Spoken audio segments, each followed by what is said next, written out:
चलो, तो video number 1 के अंदर हमने जितना पढ़ा था उसके आगे का हम थोड़ा सा एक टॉपिक बचा हुआ है छोटा सा, उसको कंटिन्यू करते हैं। तो जो टॉपिक है वो है अकाउंटिंग स्टैंडर्ड्स। क्या टॉपिक है? Accounting standards. अब अकाउंटिंग स्टैंडर्ड्स क्या होते हैं, ध्यान से देख लो। स्टैंडर्ड का मतलब पता है क्या होता है? देखो, मैकडॉनल्ड्स का बर्गर खाते हो, मैकडॉनल्ड्स का बर्गर कभी ऐसा है कि एक ब्रांच का खाया, दूसरे ब्रांच का खाया, अलग अलग जगह का खा रखा है ना, अलग अलग जगह। क्या दोनों में टेस्ट का डिफरेंस होता है कि एक जैसा ही होता है? कोई कुछ डिफरेंस होता है कि सेम एक जैसा ही टेस्ट होता है हमेशा? डिफरेंट नहीं। एक ही बर्गर, जैसे मान लो आलू टिक्की बर्गर खाना है, तो एक ही जैसा टेस्ट होता है लगभग लगभग, के बहुत ज्यादा डिफरेंस होता है? तो बेसिकली आई वाज आस्किंग, तो आपने मैकडॉनल्ड्स का बर्गर खा रखा है, एक ही। अगर मैं बर्गर की बात करूं, मैं आलू टिक्की बर्गर, अगर आप किसी भी ब्रांच का खाते हो तो लगभग लगभग 99% अगर आपको दिखेगा तो सेम क्या मिलेगा, उसका टेस्ट मिलेगा। 99% चांसेस है उसका सेम टेस्ट होएगा। ठीक है। अब तो इसको क्या बोलते हैं? स्टैंडर्ड। इसको क्या बोलते हैं? स्टैंडर्ड। कि वो जो बर्गर जो बना रहे हैं उनका क्या है? एक स्टैंडर्ड टेस्ट है, स्टैंडर्ड साइज है, स्टैंडर्ड टेस्ट है। ऐसा कुछ नहीं होता कि सर वो वाली ब्रांच बड़ा बर्गर देती है, वो वाली ब्रांच छोटा बर्गर देती है। तो स्टैंडर्ड उनका क्या होता है? टेस्ट होता है। स्टैंडर्ड उनका साइज होता है। अब एक बात बताओ, अगर अकाउंटिंग के लिए भी अगर मैं बात करूं, अकाउंटिंग के अंदर भी बहुत सारे प्रिंसिपल्स होती है, बहुत सारी एजम्पन्स होती है। मैंने आपको सिखाया था, है ना, अकाउंटिंग प्रिंसिपल्स के अंदर conventions of accounting, assumptions of accounting. ठीक है। जिसको हमने FAA बोला था, फंडामेंटल अकाउंटिंग एजम्पन्स। अब क्या हो गया, अगर मैंने लोगों को बोल दिया कि आप लोग अपनी अकाउंटिंग कर लो, कोई कुछ मेथड लगा देगा, कोई कुछ मेथड लगा देगा, जिसकी वजह से क्या हो जाएगा कि हम जो है ना कंपैरिजन नहीं कर पाएंगे आपस में कंपनीज का। तो हमने क्या करा, अकाउंट्स के अंदर क्या करा कि एक स्टैंडर्ड बना दिया। एक स्टैंडर्ड बना दिया। स्टैंडर्ड किस चीज का? कि कौन कौन सी आप एग्जाम्पशंस लोगे और कैसे आप क्या करोगे, अपने अकाउंट्स बनाओगे। तो सबके अकाउंट्स फिर एक जैसे दिखेंगे, है ना, चेकिंग करना भी क्या हो जाएगा, आसान हो जाएगा। तो इसको बोलते हैं अकाउंटिंग स्टैंडर्ड्स। हमने एक स्टैंडर्ड बना दिया, एक रूल बना दिया कि कैसे आप अपने अकाउंट्स को बनाओगे, ताकि सबके अकाउंटिंग क्या हो, सेम हो। मान लो मैं आपके अकाउंट चेक करने के लिए आया, एकदम अलग, इसके चेक करने के लिए आया, एकदम अलग। तो हमने क्या बनाया, एक स्टैंडर्ड बनाया कि आप लोग कैसे अकाउंट्स को प्रिपेयर करोगे, तो आपके अकाउंट्स फिर क्या होंगे, सेम दिखेंगे। तो अकाउंटिंग स्टैंडर्ड्स क्या है? गाइडलाइंस है। अकाउंटिंग स्टैंडर्ड्स क्या है? गाइडलाइंस है। Generally accepted accounting principles, accepted accounting principles that are followed for preparation and presentation of financial statements। तो ये गाइडलाइंस है, कुछ प्रिंसिपल्स है जिसको आप क्या करोगे, फॉलो करोगे। किस चीज के लिए? For preparation and presentation of financial statements. Financial statement कौन कौन सी होती थी? चैप्टर 1 में पढ़ा था सर। एक होता था ट्रायल बैलेंस, पढ़ेंगे इसको आगे के चैप्टर में। एक होता था, याद करवा रहा हूँ बस, ठीक है, सॉरी, ट्रायल बैलेंस है। ट्रेडिंग अकाउंट क्या होता था? ट्रेडिंग अकाउंट होता था, ट्रेडिंग अकाउंट होता था, प्रॉफिट एंड लॉस अकाउंट होता था, और बैलेंस शीट होता था। Trading account, profit and loss account and balance sheet, ये सारे क्या होते हैं? Financial statement of the company. ठीक है। They are they are accounting rules. तो अकाउंटिंग स्टैंडर्ड्स क्या है? Accounting rules and procedures related to measurement, recognition, treatment, presentation and disclosure of accounting transactions in the financial statement issued by. अब देखो, ये जो accounting standards है किसने issue करे हैं? Institute of chartered accountant of India. ठीक है। तो जो ICI है, institute of chartered accountant of India, जिसके थ्रू आप CA करते हो, वो क्या बनाते हैं? अकाउंटिंग स्टैंडर्ड्स बनाते हैं कि कैसे आपको, हाँ, नहीं नहीं, कॉलेज नहीं होता, this is non for profit organisation. NPO है बेसिकली, नॉन प्रॉफिट ऑर्गेनाइजेशन। मतलब एक तरीके से आप इसको संस्था बोल सकते हो। ठीक है, जिसका प्रॉफिट कमाने का ऑब्जेक्टिव नहीं है। ये सिर्फ क्या प्रोवाइड करते हैं? आपको एजुकेशन प्रोवाइड करते हैं, बुक्स प्रोवाइड करेगी, एंड आपको क्या करवाएगी? CA। ठीक है, क्या बनाएगी? आपको चार्टर्ड अकाउंटेंट बनाएगी। ठीक है। तो ICI प्रोवाइड करते हैं अकाउंटिंग स्टैंडर्ड्स के, कैसे आपको अकाउंटिंग करनी है। क्योंकि देखो, अल्टीमेटली अकाउंट्स की क्या होती है ना, ऑडिट होती है। ऑडिट का मतलब एक तरीके से मान लो चेकिंग, कि आप लोगों ने जितनी भी इनकम्स दिखाई है, एक्सपेंसेस दिखाई है, क्या वो ठीक है कि गलत। ऑडिट कौन करता है? CA करता है। CA कौन करवाता है? ICI करवाता है। तो ICI ने बोल रखा है कि जब कोई CA आपके पास चेकिंग करने के लिए आएगा अकाउंट्स की, तो आपके अकाउंट्स एक जैसे दिखने चाहिए। ऐसा नहीं कोई कुछ कर रहा है, कोई कुछ कर रहा है ना, उससे मैचिंग नहीं हो पाएगी, अच्छे से चेकिंग नहीं हो पाएगी। ओके। अब बात करते हैं नेचर ऑफ अकाउंटिंग स्टैंडर्ड्स। ये जो अकाउंटिंग स्टैंडर्ड्स है, इनका नेचर कैसे होता है? तो अकाउंटिंग स्टैंडर्ड्स क्या है? गाइडलाइंस, जो प्रोवाइड करेगी framework, so that credible financial statements can be produce. Credible मतलब जिसके ऊपर हम रिलाई कर सकते हैं, ट्रस्ट कर सकते हैं, जिसके ऊपर हम क्या कर सकते हैं, ट्रस्ट कर सकते हैं कि हाँ, ये जो फाइनेंशियल स्टेटमेंट जो बनी है ठीक है, इसके अंदर जो इनकम, एक्सपेंसेस, प्रॉफिट, लॉसेस जो दिखाए हैं वो क्या है, ठीक। The objective of setting accounting standard is to bring uniformity. क्या लेकर आना है? यूनिफॉर्मिटी। मतलब सारे एक ही चीज फॉलो करें, किसके अंदर? अकाउंटिंग प्रैक्टिस के अंदर। इससे क्या इंश्योर होगा? ट्रांसपेरेंसी। ट्रांसपेरेंसी का मतलब कंसिस्टेंसी एंड कंपेरेबिलिटी।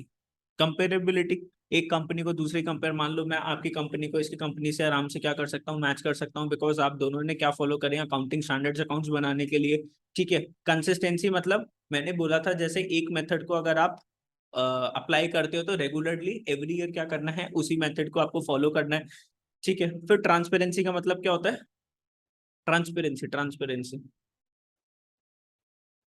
ट्रांसपेरेंट का, हाँ क्या होता है ट्रांसपेरेंट, जिससे आर पार देख सकते हो। तो आपके अकाउंट्स भी इतने ज्यादा क्लियर होने चाहिए, इतने ज्यादा क्लियर होने चाहिए, मतलब उसके अंदर क्लियर होने चाहिए कि मतलब ऐसा नहीं है कि आपने इसके अंदर झूठ दिखा रखा है।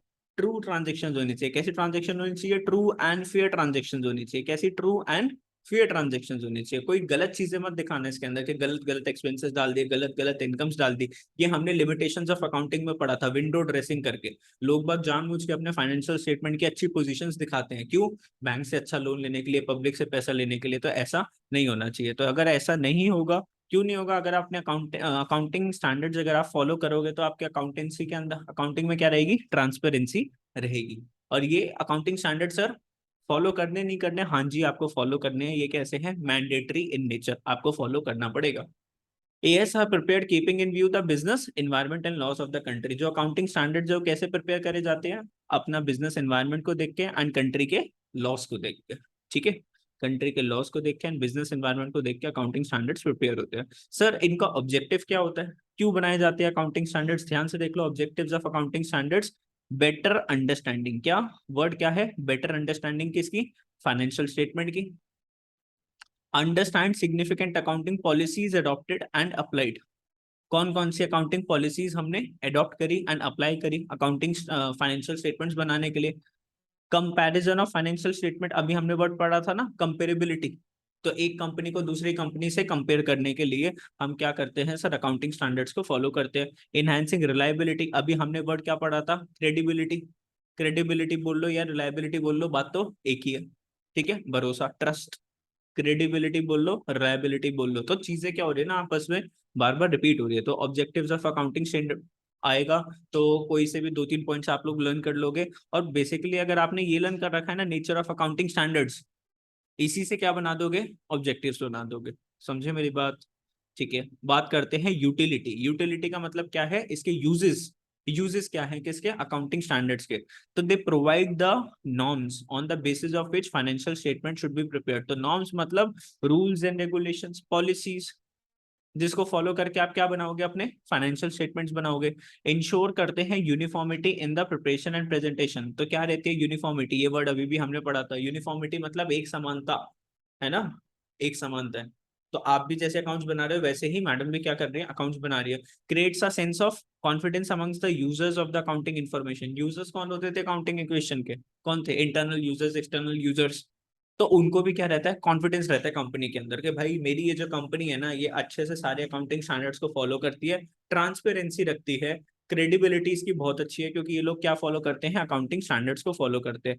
Helps auditors in auditing the accounts, तो आ गया ना यहाँ पर। ठीक है, ऑडिटर कौन होता है, एक चार्टर्ड अकाउंटेंट होता है, उसको अकाउंट्स की ऑडिटिंग करनी है, मतलब चेकिंग करनी है, तो उसको भी क्या मिलती है, हेल्प मिलती है। They help accountants to follow uniform practices and policies. तो जो अकाउंटेंट्स हैं, जो अकाउंट्स बनाते हैं कंपनी के अंदर, वो भी यूनिफॉर्म प्रैक्टिसेस एंड पॉलिसीज को क्या कर पाते हैं, एडॉप्ट कर पाते हैं। ठीक है, तो कोई से भी आप क्या करोगे, दो दो पॉइंट्स हर किसी के यूटिलिटी के, ऑब्जेक्टिव्स के, ठीक है, लर्न करके रख लोगे। थोड़े से क्या हो रहे हैं, रिपीट बेसिस के ऊपर पॉइंट्स चल रहे हैं। अब बात करते हैं limitations of accounting standards. Limitations मतलब सर ये क्यों अच्छे नहीं है, डिसएडवांटेजेस क्या है। तो एएसआर मैन मेड, किसने बनाए हैं, हम लोगों ने तो बनाए हैं।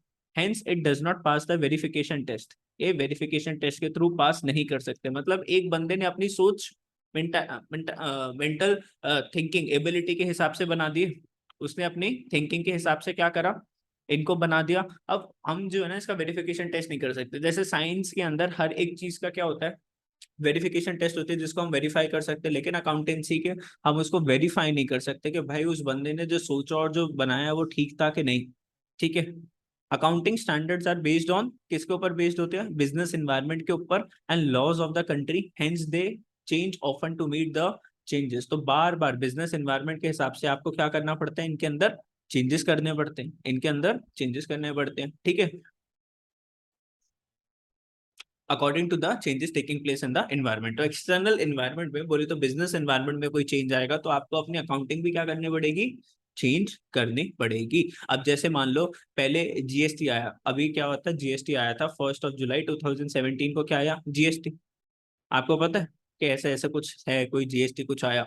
आज उससे पहले दूसरे लॉज चलते थे, सर्विस टैक्स वगैरह चलता था, एक्साइज लॉज वगैरह चलते थे। फिर 1 जुलाई को मोदी जी ने क्या बोला कि आज से क्या लगेगा, जीएसटी। अब हम जो अकाउंट जो बनाने लग गए किस हिसाब से करने लग गए, जीएसटी के हिसाब से करने लग गए, समझे ना। तो अगर अकाउंट में कोई चेंज आएगा तो उसको भी हमें क्या कर, एक्सटर्नल एनवायरमेंट में कोई चेंज आएगा, टैक्स की पॉलिसी में कोई चेंज आएगा, अकाउंटिंग की पॉलिसी में कोई चेंज आएगा, हम उस हिसाब से क्या करेंगे, अकाउंटिंग करेंगे। तो इसी के साथ आपका चैप्टर नंबर 3 जो कि प्रिंसिपल्स ऑफ मैनेजमेंट है वो क्या हो जाएगा, फिर फिनिश हो जाएगा। ठीक है, तो दोनों ही वीडियोस आपको मिल जाएगी यूट्यूब के ऊपर, फटाफट से जब भी आपके टेस्ट में आएगा इसको रिवाइज कर सकते हो। चलो।